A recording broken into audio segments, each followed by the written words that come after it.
Tension in the studio could be felt even before the cameras started rolling, as if some unseen spark hovered over the set. Kelly Clarkson had welcomed Jon Bon Jovi with her signature warm smile, ready to talk about his latest album and his long legacy as one of rock's greatest icons. But from the very beginning, their exchange seemed slightly off balance. Jon looked guarded, his tone more blunt than usual, while Kelly pressed questions with a persistence that hinted at a deeper undercurrent. At first, the conversation was lighthearted, filled with anecdotes about touring fans and the timelessness of living on a prayer, but quickly the mood shifted when Kelly touched on the subject of aging rock stars and whether Jon still had the same energy to perform night after night.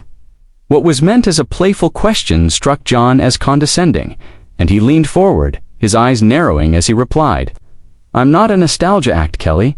I'm still doing this at the highest level, whether people want to admit it or not." The crowd gave a mixed reaction, some cheering, some murmuring in discomfort.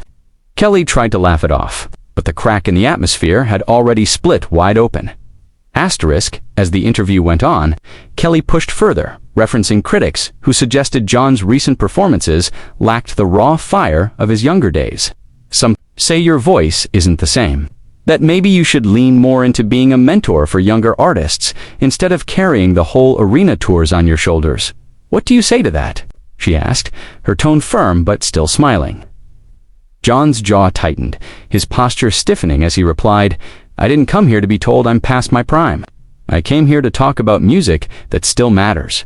I didn't work 40 years in this business to be written off in 10 seconds by people who don't even play an instrument."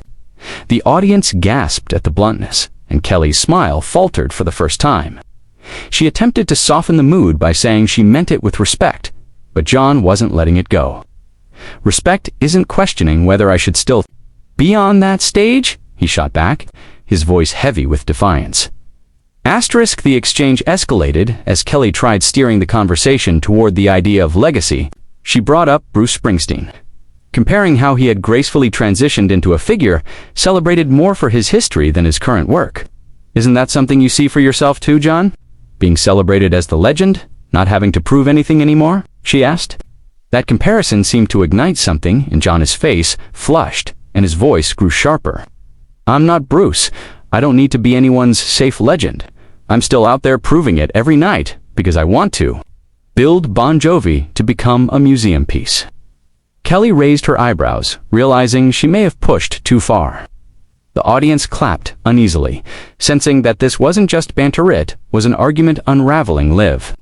Jon leaned back in his chair, visibly frustrated, while Kelly pressed her lips together, her usual light tone gone. Asterisk, at that moment, the producers in the control room whispered frantically, deciding whether to cut to commercial early. But Kelly, a seasoned performer herself, leaned into the conflict, perhaps thinking it would make for unforgettable television. "Jon," she said carefully, "I respect what you've done, but you have to admit the industry changes. Fans evolve. Maybe people just want to see the classics, not necessarily hear you chase something new." That was the breaking point. Jon sat up straight, ripped the microphone pack off his jacket, and shook his head in disbelief. "If that's all you think I am, then why am I even here? I don't need this kind of interview. I've got nothing to prove to you or anyone else." Asterisk, the audience gasped as Jon Bon Jovi pushed back his chair and stood, his voice cutting through the stunned silence. "I've been on every stage in this world, Kelly. Madison Square Garden, Wembley, sold-out stadiums across 5 continents. I didn't earn that by letting people tell me what box to fit in. I didn't come here to be disrespected." Kelly, caught between professionalism and disbelief, reached out to calm him. "Jon, please, that's not what I meant. You know I'm a fan. You know I respect you." But Jon raised his hand, cutting her off mid-sentence. "Respect is action, not words. And right now, this doesn't feel like respect." With that, he turned his back to the stage and began walking toward the exit. Asterisk, cameras caught every step, the sound of his boots echoing against the studio floor. As the audience shifted uncomfortably in their seats, Kelly, stunned, sat frozen for a moment before instinct kicked in, and she tried to salvage the moment.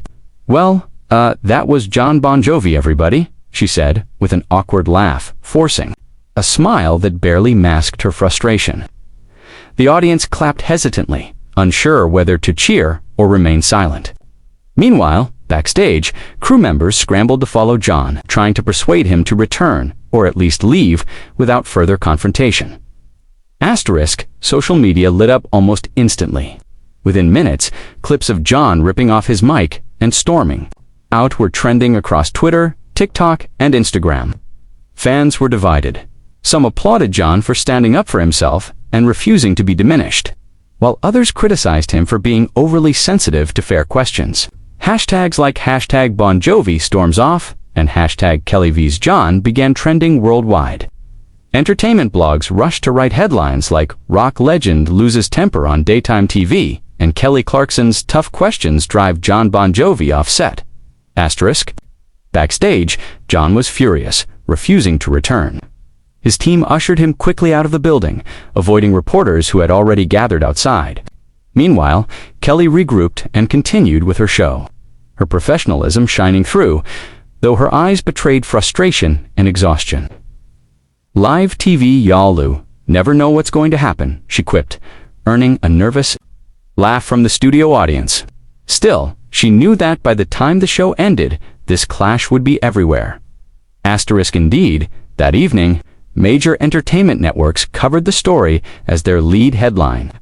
Pundits debated whether Kelly had crossed a line by pressing Jon too hard or whether Jon had overreacted. Former talk show hosts chimed in, some defending Kelly's right to ask tough but fair questions, while others insisted that Jon deserved more sensitivity given his decades-long career. The controversy only fueled the fire, turning the walk-off into one of the most talked-about moments of the year in entertainment television. For Jon Bon Jovi. The walk-off became both a curse and a blessing. It stirred headlines and brought renewed attention to his latest album. But it also painted him as a temperamental star, unwilling to face criticism. For Kelly Clarkson, the clash reinforced her reputation as a fearless host who didn't shy away from difficult conversations, but it also raised questions about her approach to handling iconic guests. No matter where people landed on the debate, one fact was clear: the fiery clash between Jon Bon Jovi and Kelly Clarkson would be replayed, analyzed, and remembered for years to come, forever marking the day when a rock legend walked off a daytime stage in front of millions. The fallout from the walk-off was immediate and relentless. The next morning, headlines dominated entertainment news cycles, with images of Jon Bon Jovi leaving the set plastered across tabloids and online platforms. Morning shows dissected the footage frame by frame, with some hosts siding with Kelly for doing her job and others empathizing with Jon for being pushed too far. One entertainment commentator even claimed, "This is the most explosive daytime TV moment since the infamous Rosie O'Donnell and Elizabeth Hasselbeck clash on The View." Clips circulated endlessly online, with fans overlaying dramatic music and turning the moment into memes, while others posted emotional tributes defending Jon as the last true rock star who won't take disrespect. Kelly's team, meanwhile, was bombarded with requests for comment, and the pressure mounted. For her to address the controversy directly, Kelly finally broke her silence in a short social media video filmed in her dressing room. Sitting casually but visibly tired, she addressed her fans. "Look, y'all know me, I've been in this business long enough to understand passion when I see it. Jon Bon Jovi is a legend, and I never meant to make him feel disrespected. If it came off that way, that's on me. I ask tough questions because I admire people, not because I want to tear them down." Her candid tone won over many viewers, but others criticized her for backpedaling after stirring the pot. Kelly ended the clip with a smile, saying, "I hope we can laugh about this someday. Jon, if you're watching, I still love your music." That softened the narrative for some, but the storm was far from over. Jon, on the other hand, stayed silent for 2 days, letting speculation swirl. Finally, during a radio interview promoting his album, he addressed the incident head-on. "I've been around too long to play games," he said in his gravelly voice. "I walked off because I won't sit there and let someone define my career. As if it's already over. I respect Kelly, I really do, but I'm not going to smile through something that cuts at who I am as an artist," he added, almost with a laugh. "Maybe I should have handled it differently. But hey, I've been walking off stages my whole life. Sometimes it's the only way to make a point." That comment on Lee way to make a point, that comment reignited the fire, with some fans praising his honesty, while others accused him of being arrogant.